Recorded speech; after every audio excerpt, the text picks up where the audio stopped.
Kate Nimun.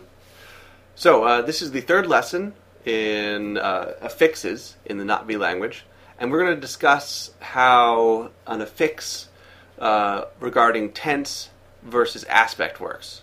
So in English, we have both tense and aspect in our words, and but they're combined. We can't break them apart.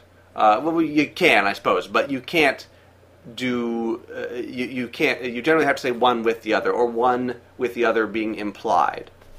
So in Na'vi, you are allowed to say one or both or the other. So you can specify tense, you can specify aspect, you can specify both, or you can specify none. What present tense is obviously implied if you don't, but there's a whole bunch of rules for that. But basically, tense versus aspect breaks down to past, present, and future versus I've said what I mean, I said what I want to say, or I have more to say about it. And so we'll start with tense.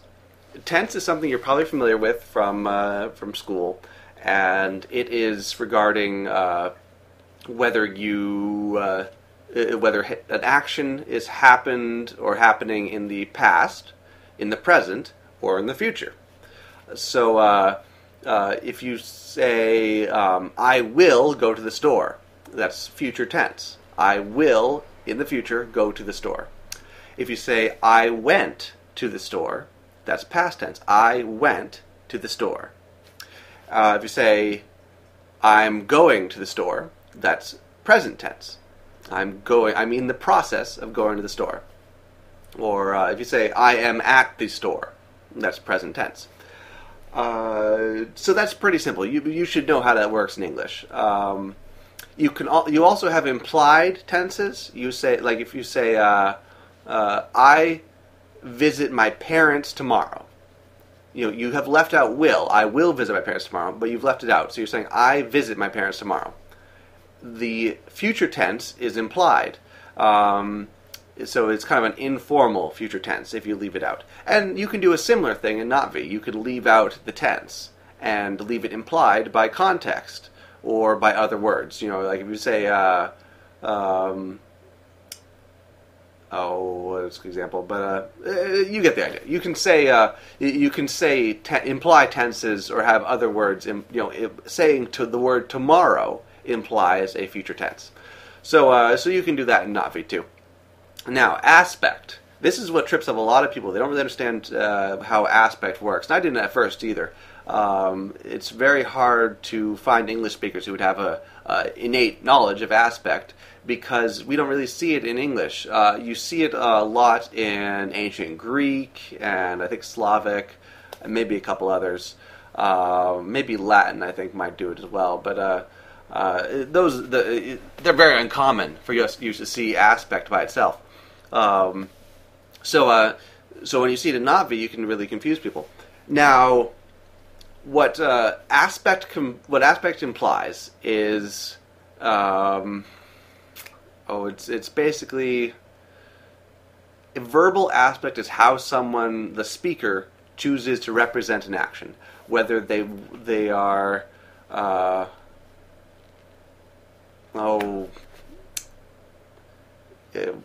It's really hard to explain. Let me use an example. So, let's say someone walks up to you. You're walking down the street, and a friend walks up to you, and he says, "I went to the bookstore." Now, this is obviously past tense. I went to the bookstore. Or let's say he walks up to you and says, "I was going to the bookstore." This is also past tense, but there's a difference. I went to the bookstore versus I was going to the bookstore. Now, let's say they said, "I went to the bookstore." Your response is probably going to be "so," or "what did you get," or something similar to that. He's done speaking about it. He's implying, "That's it. I went to the bookstore. Your turn to say something." And but if he comes up to you and says, "I was going to the bookstore," now your next question is going to be "and," or "what happened," or something like that. You aren't going to say. You're going to assume there's more to follow. That there's more to this story than I was just going to the bookstore.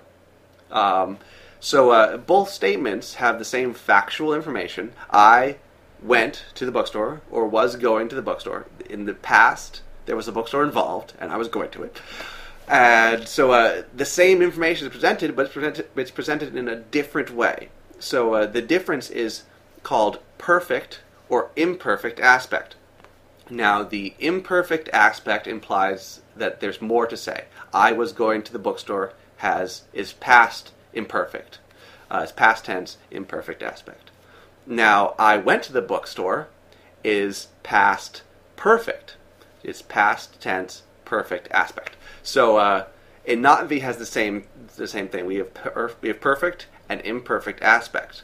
Now, let me just write down the infixes you use to denote perfect and imperfect aspect. So get rid of this. So we have perfect, which is represented by the infix ol.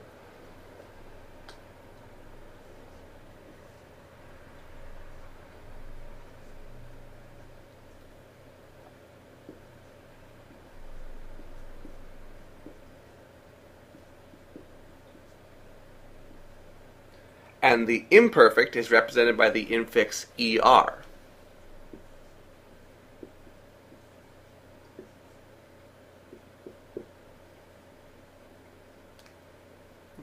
That should be a T there.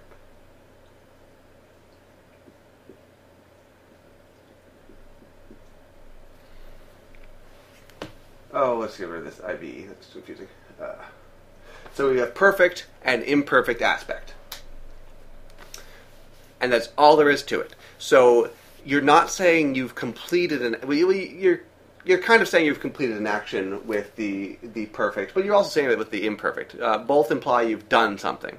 That's a mistake I made early on, thinking that perfect implies an action that's been completed, which isn't really true.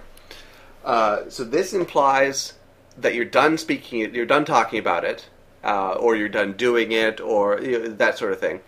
This implies you're not done talking about it, speaking about it. There's more to the story than you've just said.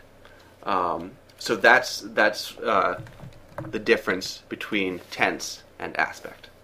Now, in the next lesson, we will discuss tenses, and we will learn the infixes for those and how they work.